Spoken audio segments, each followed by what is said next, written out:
Alors depuis tout petit, j'ai toujours voulu faire chercheur. Et quand tu veux faire chercheur, il faut te lancer dans une carrière académique. D'ailleurs, j'ai eu la chance de faire l'école normale supérieure, et puis j'ai fait une thèse de doctorat. Parce qu'aujourd'hui, de manière générale, si vous voulez faire chercheur dans un laboratoire, il faut avoir un doctorat. Et pendant cette carrière, cependant, j'ai remarqué que le système n'essayait pas franchement de laisser toute la place à la créativité des chercheurs. C'est-à-dire qu'il était difficile pour un chercheur de pouvoir travailler sur ce qu'il voulait, avec qui il voulait, et comme il voulait. Et cette frustration, j'ai décidé de ne pas la laisser aller. Je l'ai utilisée pour faire une expérience un peu particulière. C'était de réimaginer ce que peut être le laboratoire au XXIe siècle dans un monde ouvert, en repartant d'une feuille blanche. Alors, quand on est jeune, c'était il y a 4 ans, et qu'on n'a pas beaucoup de ressources, on fait avec les moyens du bord.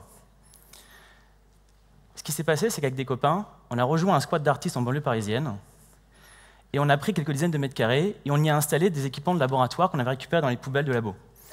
Parce que, figurez-vous, les laboratoires sont aussi consuméristes que nous. Ils jettent beaucoup trop.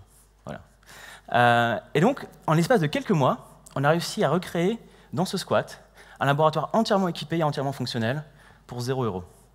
Et pour tout vous dire, ce laboratoire était même mieux équipé que mon propre laboratoire de thèse. Ça foutait un peu mal, quoi. Et puis, parce qu'il était ouvert, ce laboratoire, littéralement tout le monde pouvait venir, eh bien, une communauté s'est très rapidement créée autour de lui. Alors, vous pouvez imaginer que ce soit principalement des biologistes, puisque c'était un laboratoire principalement fait pour la biologie, mais en fait, on y a trouvé beaucoup d'ingénieurs, alors que ce soit en électronique, en mécanique, mais aussi des informaticiens, des designers, des artistes, des sociologues, des juristes, etc. Des personnes qui ont toujours voulu faire de la biologie, mais qui n'ont jamais pu. Et ce qui unissait ces personnes-là, c'est l'envie de faire ensemble. Et ce qui est intéressant, c'est qu'on s'est rendu compte que dans la même pièce, d'un seul coup, on avait toutes les compétences possibles et imaginables, et que tout était possible. C'était un sentiment qui était très positif. À partir de là, pendant 3 ans, une quinzaine de projets ont été réalisés, avec un peu plus d'une 50aine de collaborateurs. C'est, pour vous dire, plus que la moyenne d'un laboratoire académique classique. Voilà.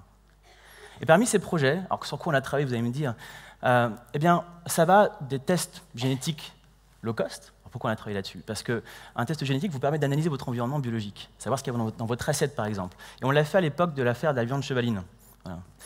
Et puis, on a travaillé également sur des outils de laboratoire, pareil, en low cost. Comment, en fait, réduire le coût d'un équipement scientifique de 10 à 100 fois, tout en gardant les mêmes fonctionnalités. On a également travaillé sur des nouveaux types de biomatériaux, comme par exemple pour faire de l'électronique biodégradable, mais aussi fabriquer sa propre encre en faisant pousser des micro-organismes. C'est-à-dire que l'encre que vous produisez est totalement biodégradable et renouvelable. Et ça va également jusqu'à des échographes low cost, open source, qui peuvent se brancher sur les smartphones, plus récemment avec le projet EcoPen. Et on a également répondu à des appels à projets, comme n'importe quel laboratoire, et on a répondu à un appel à projet de la NASA. Et figurez-vous qu'on l'a remporté. Et donc, à partir de là, ça devient compliqué, parce qu'on a un laboratoire dans un squat de biotech, financé par la NASA pour créer des technologies pour envoyer l'homme dans l'espace. Voilà. En fait, on avait juste prouvé qu'on était aussi légitime que n'importe quel autre laboratoire. Ce qu'on avait créé, c'était un environnement de travail extrêmement productif et créatif. Et clairement, ça prouvait qu'il y avait peut-être manière et matière à créer des alternatives au système académique.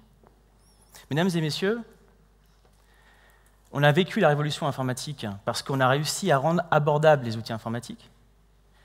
Pour vivre de nouvelles révolutions scientifiques et techniques, rendons les laboratoires ouverts et plus abordables, car il n'y a pas de monopole pour les grandes idées. Je vous remercie.